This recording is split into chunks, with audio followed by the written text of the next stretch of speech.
কাজে আজকে তারা ওই চোখ দখল করে মানুষকে জিম্মি করে পয়সা নিচ্ছে। আবার তরমুজের সময় ওই তরমুজ টানতে তাদের ট্রলি ব্যবহার করো, ঘাট ব্যবহার করো, ট্রলার ব্যবহার করো, চাঁদাবাজি করবে।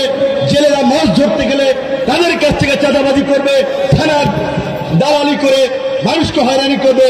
আমরা এই ব্যবস্থা থেকে মানুষকে মুক্তি দিতে চাই। যেই কারণে ঢাকা থেকে একটি দলের প্রধান হয়ে আমাদের জাতীয় পরিচিতি এবং অবস্থান থাকা সত্ত্বেও ঢাকায় নির্বাচন না করে এলাকার মানুষের প্রতি দায়বদ্ধতা থেকে, এলাকার মানুষের প্রতি ভালোবাসা থেকে এই এলাকা থেকে নির্বাচন করার সিদ্ধান্ত নিয়েছি। আপনাদের দোয়া এবং সমর্থন ভালোবাসা চাই, এইটুকু বলবো। আপনারা, আমি আপনাদের প্রতিনিধি, আমি পুলিশ বলেন, প্রশাসন বলেন, সরকার বলেন, কাউকে তোয়াক্কা করি নাই। যেটা সত্য সেটা বলে গেছি, মানুষের পক্ষে লড়াই করে গেছি। ইনশাল্লাহ আপনারা যদি আমার সাথে থাকেন, আপনাদেরকে নিয়ে আমরা আমাদের বিজয়ের লক্ষ্যে পৌঁছাবো ইনশাআল্লাহ। আজকে যারা পেছনে অনেকেই আপনাদেরকে কটু কথা বলছে, ঢাকায় গিয়ে আমার সাথে দেখা করে, পেছনে আপনাদেরকে হুমকি দিচ্ছে, সার্কিট হাউসে গিয়ে আবার বলে ভাই বোঝেন তো আছি একজনের সাথে। কাজী এই সমস্ত হুমকি দামকিতে ভয়ভীতির কোনো কারণ নাই। সৎ সাহস নিয়ে এগিয়ে যান, আপনাদের বিজয় হবে। এই নির্বাচনের উপরে এই দেশের গণতন্ত্র এবং ভবিষ্যৎ নির্ভর করছে। এই নির্বাচনে যেন মানুষ উৎসব মুখর পরিবেশে ভোট দিতে পারে, বিভিন্ন রাজনৈতিক দলের যারা প্রার্থী হবে তারা যেন নির্বিঘ্নে সভা সমাবেশ প্রচার প্রচারণা করতে পারে। একটি অংশগ্রহণমূলক এবং উৎসব মুখর নির্বাচনের মধ্যে দিয়ে আগামীর গণতান্ত্রিক বাংলাদেশ বিনির্মাণ হবে, যেই বাংলাদেশ বিনির্মাণের জন্য এই দেশের ছাত্র, শ্রমিক, জনতা, নাগরিকরা এই জুলাই আগস্টে আন্দোলন সংগ্রাম করেছে, বন্দুকের নলের মুখে জীবন দিয়েছে। এই 10 মিনার ছেলে জিহাদ আপনারা জানেন, 10 মিনার নয়, শুধু সারা বাংলাদেশে এইভাবে 2 সহস্রাধিক সাধারণ ছাত্র, যুবক, তরুণরা জীবন দিয়েছে।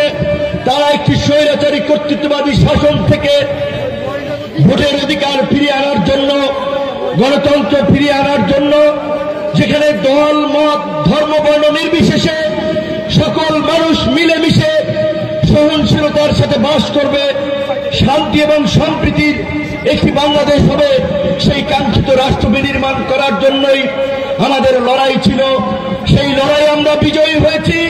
কাজে আজকে আমাদের একটি বিষয় মনে রাখতে হবে, আমাদের আচার আচরণে, আমাদের কর্মকাণ্ডে কেউ যেন আমাদের মধ্যে ওই রকমের আগেকার সরকারের লোকদের মতো যেন বৈশিষ্ট্য খুঁজে না পায়। আজকে 10 মিনিট আসার পূর্বে আমরা হবিগঞ্জ প্রোগ্রাম করেছিলাম, দিনাজপুরে প্রোগ্রাম করেছিলাম, রংপুরে প্রোগ্রাম করেছিলাম। কারণ আপনারা জানেন গণ অধিকার পরিষদ একটি নিবন্ধিত রাজনৈতিক দল, সারা বাংলাদেশে তার সংগঠন আছে, কর্মী সমর্থক নেতা কর্মী আছে। সব জায়গায় একই বক্তব্য আমরা দিচ্ছি যে আমাদেরকে সকলে মিলেমিশে আগামীর নতুন বাংলাদেশ বিনির্মাণ করতে হবে। কিন্তু দুঃখ লাগে, খারাপ লাগে নিজের এলাকায় এসে যখন দেখি আমাদের রাজনৈতিক অন্য দলের বন্ধুরা অন্য রাজনৈতিক দলের কর্মীদের সাথে দুর্ব্যবহার করে, ঝামেলা করে, অতি উৎসাহী আচরণ করে। তাই আমি সকলকে সতর্ক করে দিয়ে বলতে চাই, শেখ হাসিনার মতো প্রভাবশালী একজন প্রধানমন্ত্রী, যার আঙ্গুলির হালুনিতে পুরো বাংলাদেশ উঠেছে আর বসেছে, গত 16 বছরে খালেদা জিয়া থেকে শুরু করে বিএনপির শীর্ষ নেতাদেরকে জেলে নিয়েছেন, জামাতের নেতাদেরকে ফাঁসি দিয়েছেন, সমস্ত বাংলাদেশকে তার নিয়ন্ত্রণের মধ্যে রেখেছেন। কিন্তু গতকালকে দেখেছেন আপনারা সেই রকমের প্রতাপশালী প্রধানমন্ত্রীর ফাঁসি রায় হয়েছে। কেন ফাঁসি রায় হয়েছে?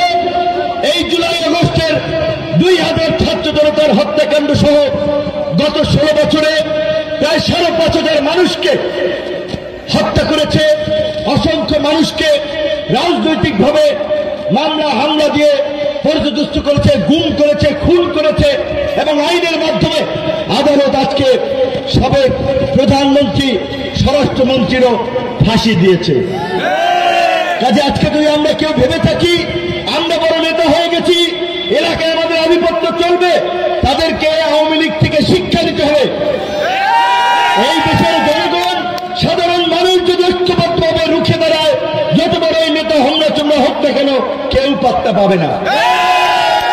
আমরা গণ অধিকার পরিষদের পক্ষ থেকে একটা কথা বলতে চাই, আমরা চেষ্টা চালিয়ে যাচ্ছি আগামীতে একটি সমঝোতার নির্বাচন। এই গণ অভ্যুত্থানের অংশীদার রাজনৈতিক দল সমূহ সবাই মিলে একটি সমঝোতার নির্বাচন হবে।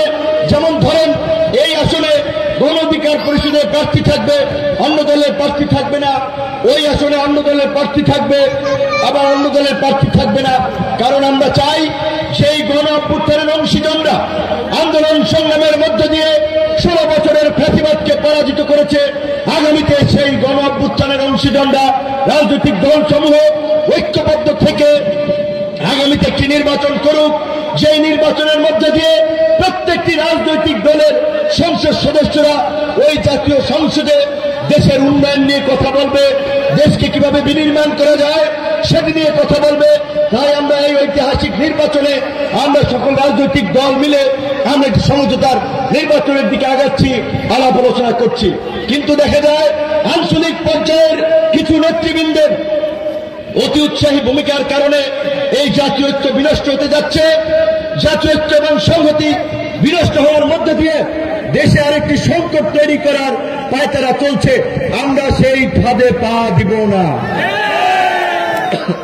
আমরা মনে করি আগামী নির্বাচনে আমাদের ঐক্যবদ্ধভাবে কাজ করতে হবে, এবং শুধু নির্বাচন নয়, নির্বাচনের পরে এই জনপদের উন্নয়নের স্বার্থে আমি বলতে চাই, আমি যদি নির্বাচিত হই, বিএনপি বলেন, জামাত বলেন, ইসলামী আন্দোলন, অন্যান্য সকল দলের প্রতিনিধিদেরকে নিয়ে এইভাবে একই মঞ্চে বসে গোল টেবিল করে আলাপ আলোচনার মধ্যে দিয়ে আমরা এই এলাকাকে কিভাবে এগিয়ে নেওয়া যায়,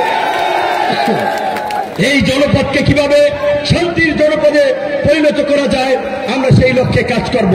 আজকে আপনারা যারা রাস্তাঘাটে চলাচল করেন, আপনারা দেখেছেন এই শুধুমাত্র গলাচিপা দশমিনা নয়, প্রকৃত অর্থে এই দক্ষিণাঞ্চলেরই যোগাযোগের একটা বেহাল অবস্থা। আমরা চাই অন্তত এই এলাকার জনপ্রতিনিধি হলে এই এলাকার মানুষের দুর্ভোগ লাঘব করার জন্য, যোগাযোগের উন্নত ব্যবস্থা গড়ে তোলার জন্য এই রাস্তাঘাটগুলো ঠিক হোক।